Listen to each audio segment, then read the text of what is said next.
جس کے دل میں عشق مصطفیٰ نہیں ہوتا، اور موت ان کو بھی آتی ہے جن کے دل میں عشق مصطفیٰ کے جام چھلک رہے ہوتے ہیں، مگر فرق یہ ہے موت ان کو بھی آتی ہے جن کے دل میں عشق مصطفیٰ نہیں ہوتا، موت آ کر ان کو فنا کر جاتی ہے، مگر جن کے دل میں عشق مصطفیٰ کے جام ہو وہ موت کو فنا کر کے خود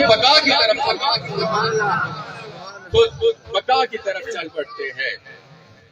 وقت کا دامن بڑا قلیل ہے، کچھ معروضات میں نے عرض کرنی ہے۔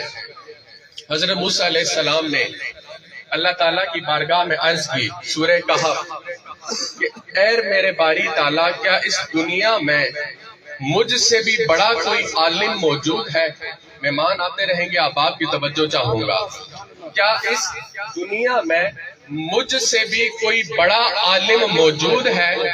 تو رب باری تعالیٰ انتہائی اختصار کے ساتھ سارے نقطے درمیان سے چھوڑ کر کہا فلاں جگہ پر چلے جائیں، فلاں جگہ پر چلے جائیں جہاں پر دو دریا آپس میں ملتے ہیں، نشانی بتائی، وہاں پر اس برگزیدہ بندے سے ملاقات ہو جائے گی۔ میں یہاں رک کر اب جملہ ارشاد کرتا چلوں۔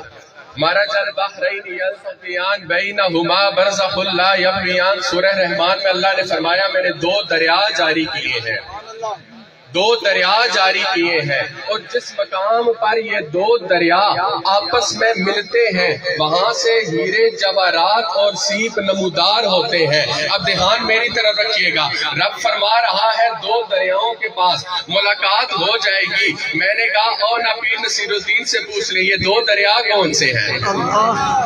کیا خوبصورت چراغ گولڑا نے تفسیر فرمائی۔ آپ نے فرمایا کہ یہ جو دو دریا رب نے جاری کیے ہیں نا، ایک حسنی دریا ہے، ایک حسینی دریا ہے۔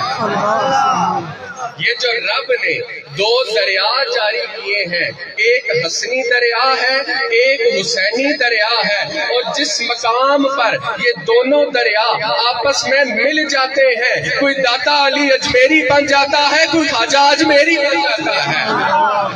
الحمدللہ جس آستانے پر آپ آئے بیٹھے ہیں، جس آستانے کے آپ مرید ہیں، الحمدللہ وہ بھی نجیب الطرفین سید ہیں۔ الحمدللہ ہمارے جد اعظم، ہمارے جد امجد پیر سید امیر کبیر علی ولی شاہ ہمدانی رحمت اللہ علیہ۔ زبیر شاہ جی آپ نے کل کہا تھا نا کہ فضیلت حضور شاہ ہمدان سننی ہے تو آ جانا، وہ خطاب آپ کے ذمہ۔ میں صرف دو جملے عرض کروں گا۔ نجیب الطرفین سید ہے، الحمدللہ 18ویں پشت سے جا کر حضور کا شجر نسب حضرت امام حسین سے ملتا ہے، اور 17ویں پشت میں جا کر ماں سے شجرہ حضرت امام حسن سے ملتا ہے، اور الحمدللہ پیر سید عاشق حسین شاہ صاحب ہمدانی رحمت اللہ علیہ کا 26ویں پشت اگر پیچھے جائیں اور ٹوٹل ملا کر اگر میں 47 پشتیں پیچھے جاؤں تو حضرت امام حسین سے ملتا ہے۔ الحمدللہ کسی غیر متسلسل سلسلے سے آپ وابستہ نہیں ہیں، اللہ تعالیٰ نے آپ کو ایک ولی کامل کے دست پر بیعت فرمایا ہے۔ اوکے، دوسری بات کہا کہ اس مقام پر ملاقات ہوگی، تو جب حضرت موسیٰ علیہ السلام نے رخت سفر باندھا اور اپنے رخت سفر رفیق حضرت یوشع بن نون نے ایک تلی ہوئی مچھلی کو اپنے ساتھ رکھا، اور پھر اس تلی ہوئی مچھلی کے ساتھ کیا ہوا، اب مقام جو دینے لگا ہوں وہ سنیے گا۔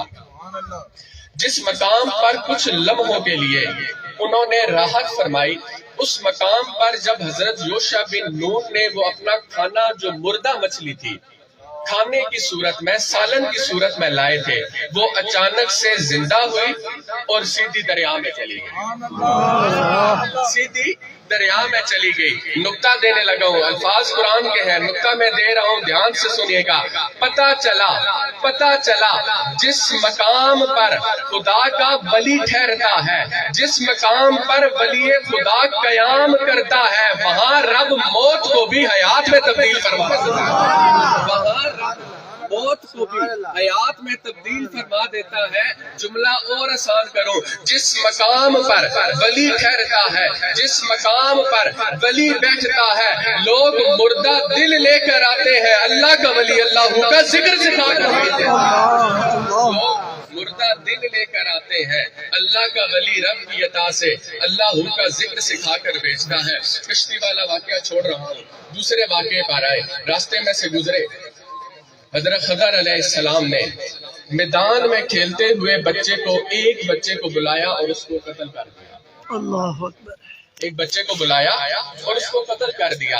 تو حضرت موسیٰ علیہ السلام نے فرمایا آپ نے ناحق قتل کیا۔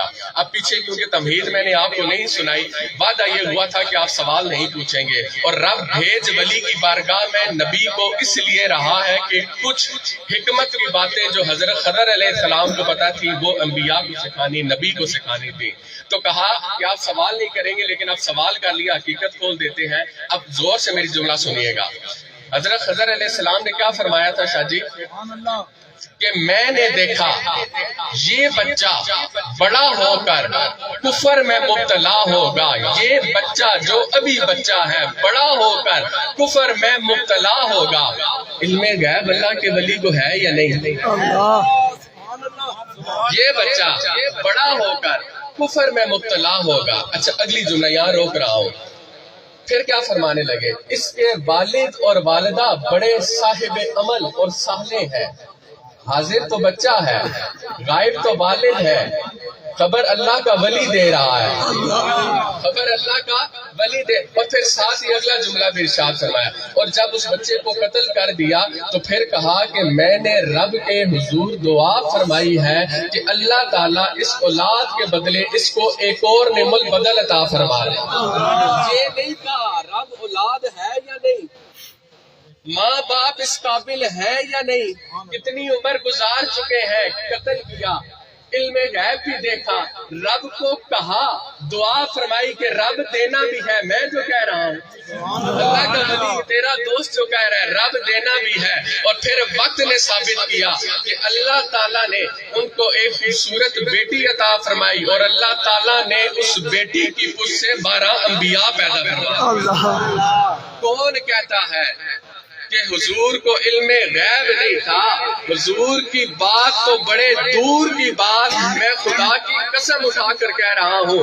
امام علی صاحب، سلطین بھائی بیٹھے ہیں، طلعت شاہ جی یہاں بیٹھے ہیں، دیگر تمام لوگ بیٹھے ہیں نا، ذرا مجھے سوچ کر بتاؤ میرے پیر نے غیب کی باتیں بتائی تھی یا نہیں؟ تم نبی کی باتیں کرتے ہو۔ میں صرف آخری جملہ عرض کروں گا۔ ہمارے اس مبارک پر شیخ عبدالقادر حیثہ مدینہ المنورہ سے تشریف لائے تھے، جنہوں نے خانہ کعبہ کا غلاف مبارک ہمیں تحفے میں دیا تھا۔ 25 لوگ اس ٹائم پر وہاں موجود تھے، جن کے اندر الحمدللہ 4 عالم دین اور 5 حفاظ قرآن موجود تھے۔ ہماری 2 اسلامی بہنیں ویسے زیادہ موجود تھی، لیکن 2 کا ذکر تب کر رہا ہوں کہ وہ مکمل مذہبی اسکالر تھے جو پیر صاحب کے ساتھ موجود تھے عمرہ شریف کے اوپر۔ میں نے پوچھا، میں نے کہا حضور شیخ صاحب آپ کی پیر صاحب سے